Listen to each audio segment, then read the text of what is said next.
안녕하세요. 축복누린교회 아침 큐티 시간입니다.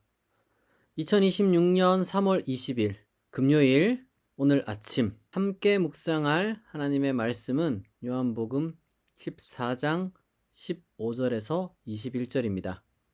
제가 낭독합니다. 너희가 나를 사랑하면 나의 계명을 지키리라. 내가 아버지께 구하겠으니 그가 또 다른 보혜사를 너희에게 주사 영원토록 너희와 함께 있게 하리니 그는 진리의 영이라. 세상은 능히 그를 받지 못하나니 이는 그를 보지도 못하고 알지도 못함이라. 그러나 너희는 그를 아나니 그는 너희와 함께 거하시며 너희 속에 계시겠음이라. 내가 너희를 고아와 같이 버려두지 아니하고 너희에게로 오리라. 조금 있으면 세상은 다시 나를 보지 못할 것이로되 너희는 나를 보리니 이는 내가 살아있고 너희도 살아있겠음이라. 그날에는 내가 아버지 안에 너희가 내 안에 내가 너희 안에 있는 것을 너희가 알리라. 나의 계명을 지키는 자라야 나를 사랑하는 자니 나를 사랑하는 자는 아버지께 사랑을 받을 것이요 나도 그를 사랑하여 그에게 나를 나타내리라. 아멘. 오늘 본문은 이 보혜사 곧 이 성령에 대한 예수님의 설교 일부를 들려주고 있습니다. 이 보혜사라는 말은 이제 헬라어 파라클레토스를 번역한 겁니다. 그러니까 이제 그 본래 보혜사라는 이 말은 이제 은혜로 보호하고 가르치는 이제 스승이란 이제 한자 뜻을 가지고 있는데 본래 의미를 뭐 되게 잘 살리긴 했어요. 그런데 이제 우리가 일상적으로 이 보혜사라는 단어를 안 쓰잖아요. 이제 가장 우리가 이제 일상적으로 쓰는 이렇게 좀 그런 일상 용어로 우리가 생각을 한다면은 아마도 이제 변호사 내지는 이제 상담자라고 번역하는 게 좀 더 적절할 것 같습니다. 이 당시 이 그리스 로마 세계에서 이 피고인 곁에 서서 그를 옹호하고 이 대변해주는 사람을 종종 이제 파라클레토스라고 이제 불렀고요. 또 이 파라클레토스가 단순히 그런 뭐 법적인 대변만을 하는 게 아니라 또 곁에서 뭐 조언도 하고 이 마음을 살피는 이 상담자 역할도 함께 감당합니다. 그러니까 우리가 이 세상을 살다 보면 내 마음에 있는 어떤 그 실질적인 어떤 그 진심을 제대로 이제 표현을 못할 때가 있죠. 그리고 어떤 그 사실들을 제대로 전달하지 못할 때가 있습니다. 뭐 여러 가지 원인이 있겠죠. 뭐 감정이 뭐 격해질 때도 있고, 뭐 기억에 뭐 혼선이 생길 때도 있고요. 또 뭐 적절한 표현을 뭐 찾지 못할 때도 있습니다. 그러면 우리가 이제 뭐 말 실수를 하기도 하고, 뭐 잘못 말하기도 하고 그러잖아요. 뭐 그러다가 또 뭐 괜히 뭐 그걸로 또 꼬투리 잡혀가지고 좀 억울한 일을 당하기도 하고. 그런데 그럴 때 내 곁에서 내 입장을 정말 훌륭하게 잘 대변해줄 변호사가 있다거나, 그리고 이제 내 마음을 정말 잘 알아주고 또 대화를 해줄 수 있는 그런 상담자가 있다면 이 세상 살아가는데 정말 든든하겠죠. 이 제자들이 예수님과 함께 있을 때 예수님이 바로 그러한 제자들의 파라클레토스 역할을 해 주셨다는 겁니다. 제자들이니까 뭐 모르는 것도 많고 막 말도 막 이상하게 하고 행동도 엉뚱하게 했을 텐데 그때마다 예수님이 나서서 그들을 대변해주고 그들을 또 위로해주고 그렇게 이제 하셨다는 거죠. 하지만 이제 예수님은 십자가의 죽음과 그리고 부활 승천을 통해 이 제자들 곁을 이제 곧 떠날 예정입니다. 그러면 이제 예수님 없는 제자들은 이제 불안할 수밖에 없죠. 왜냐면 항상 보호해주던 든든한 예수님이 이제 사라지니까. 그래 예수님은 그러나 하나님께서 또 다른 보혜사를 제자들에게 보내주실 것이다. 이렇게 이제 약속을 해 주십니다. 그러니까 예수님과 동일한 역할을 하실 또 다른 분이 온다는 거죠. 근데 그 어떤 사람이 오는 게 아니라 진리의 영이 온다는 거예요. 하나님께로부터. 그리고 예수님은 제자들 곁에 있었는데 이 진리의 영은 제자들 안에 영원히 거하시게 된다. 이 놀라운 이 선언을 하시는 거죠. 이 말씀을 좀 풀이를 해보자면, 그러니까 제자들은 이제 진리의 영을 이제 받게 됩니다. 그리고 이 진리의 영이 자신들 안에 있음을 경험적으로 알 것이라는 거죠.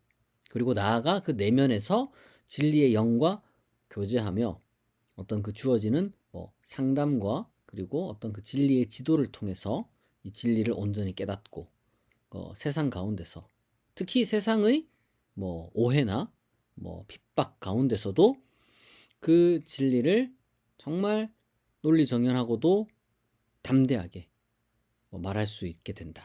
이런 이제 의미를 이제 갖게 된다고 할 수 있겠습니다.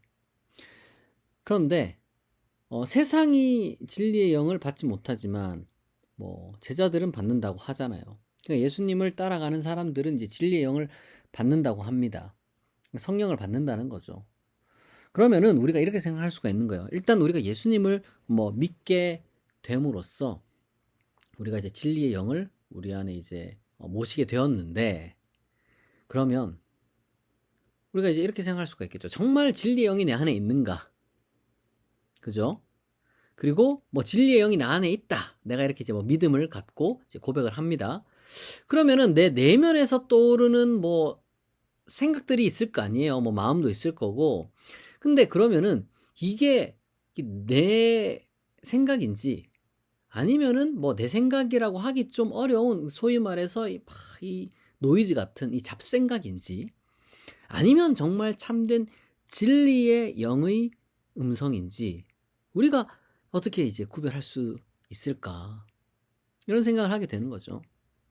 그런데 감사하게도 사실 예수님께서는 이미 우리에게 두 가지 명확한 기준을 이렇게 이제 세워주고 있습니다. 첫째는 뭐냐면은 이 진리의 영이 예수님과 구별되긴 하지만 또 동일시되고도 있다는 거예요. 그러니까 예수님은 16절에서 성령을 또 다른 이 보혜사라고 부르셨는데 두 분 다 보혜사라는 거죠. 게다가 예수님은 보혜사를 또 다른 보혜사를 이제 보내주신다. 아버지께서 이렇게 이제 주실 것이다. 라고 했는데 곧 이내 내가 너희한테 온다. 이런 표현을 쓰시거든요. 그러니까 이 아주 신비로운 어떤 그 연합을 말씀을 하시는 건데, 중요한 것은 그렇기 때문에 진리의 영의 음성은 철저하게 예수님의 성품과 예수님의 인격과 그 예수님의 말씀과 일치해야 한다는 거예요. 내 안에 떠오른 어떤 강력한 생각이나 감정이 성경에 기록된 예수님의 가르침과 그리고 십자가의 길에서 벗어난다면 그건 적어도 최소한 진리의 영의 음성은 아닌 거죠. 그리고 이제 더 중요한 이제 두 번째 기준인데, 오늘 우리가 낭독하고 이제 묵상하고 있는 이 본문 15절과 21절에 보면 같은 말씀을 하고 계세요. 내 계명을 지키는 자라야 나를 사랑하는 자다. 이제 이렇게 이제 말씀을 하시는 거죠. 너희가 나를 사랑하면 나의 계명을 지키리라. 그리고 또 나의 계명을 지키는 자라야 나를 사랑하는 자다. 이렇게 이제 말씀을 하십니다. 예수님의 계명이 뭘까요? 예수님은 이제 13장에서 세 계명을 주셨죠. 서로 사랑하는 겁니다. 그 말인즉슨 이 진리의 영은 우리로 하여금 사랑을 잘 하도록 그리고 또 성숙하게 사랑하도록 우리를 깨우치고 인도하여 주신다는 거예요. 그런데 이게 순서가 정해진 게 아닙니다. 우리가 사랑하면 할수록 진리의 영의 음성이 더 선명하게 들리고요. 또 진리의 영의 음성에 귀 기울일수록 더 사랑하게 됩니다. 그러니까 우리가 뭔가 이 순서에 대한 약간 강박이 있을 수 있어요.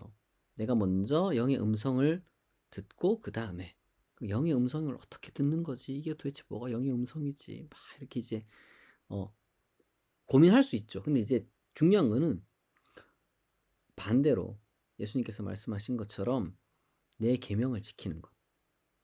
예수님의 계명을 지키는 것.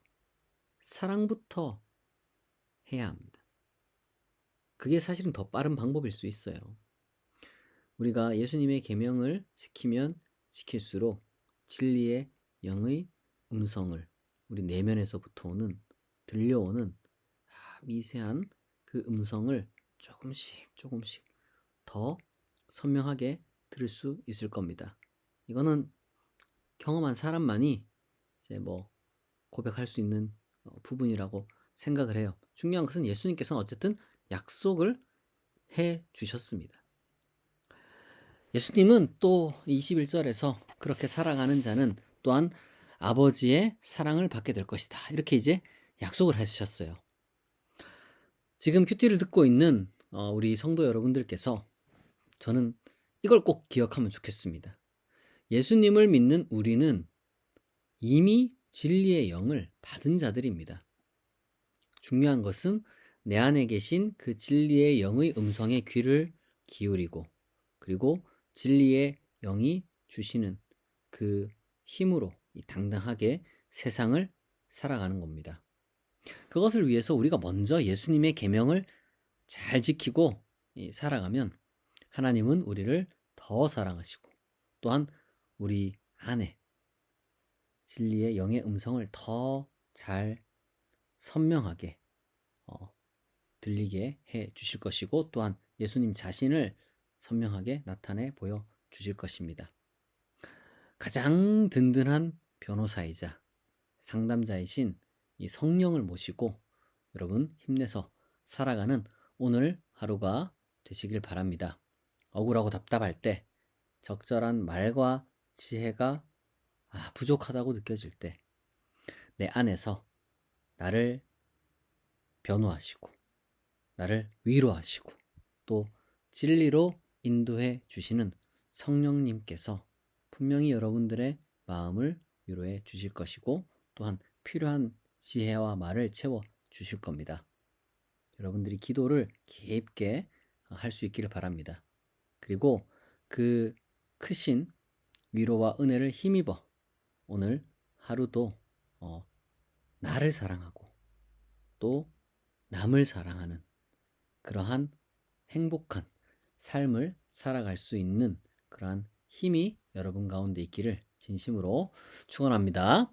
이 시간 우리가 말씀을 생각하며 그리고 또 각자 가지고 있는 기도의 제목을 가지고 하나님께 약 3분간 같이 기도하겠습니다.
사랑과 은혜가 풍성하신 하나님 아버지, 오늘도 말씀으로 새로운 한 주를 시작하게 하시니 감사합니다.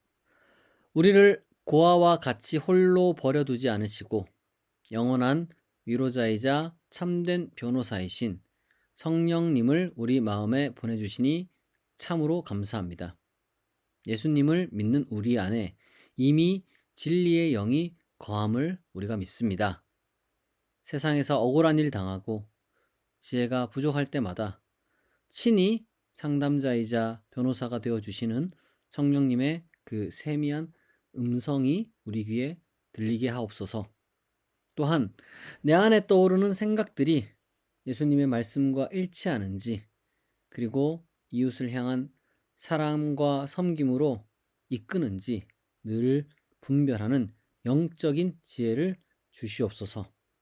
육신의 생각과 교만을 버리고 성령께서 주시는 힘과 능력으로 이 세상을 살아가는 참된 그리스도인이 되게 하시고, 또한 주님의 계명을 지킴으로써 주님을 우리 삶 속에 온전히 나타내는 우리가 되게 하옵소서.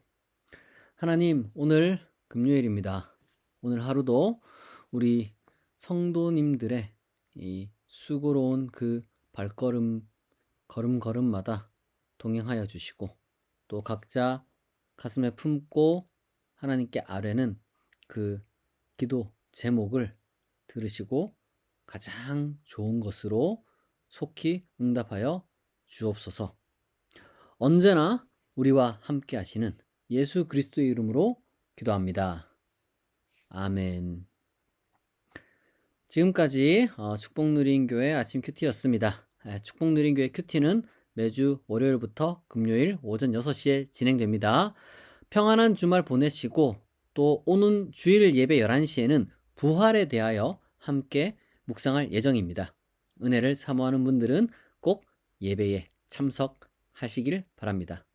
오늘 하루 잘 보내세요. 감사합니다.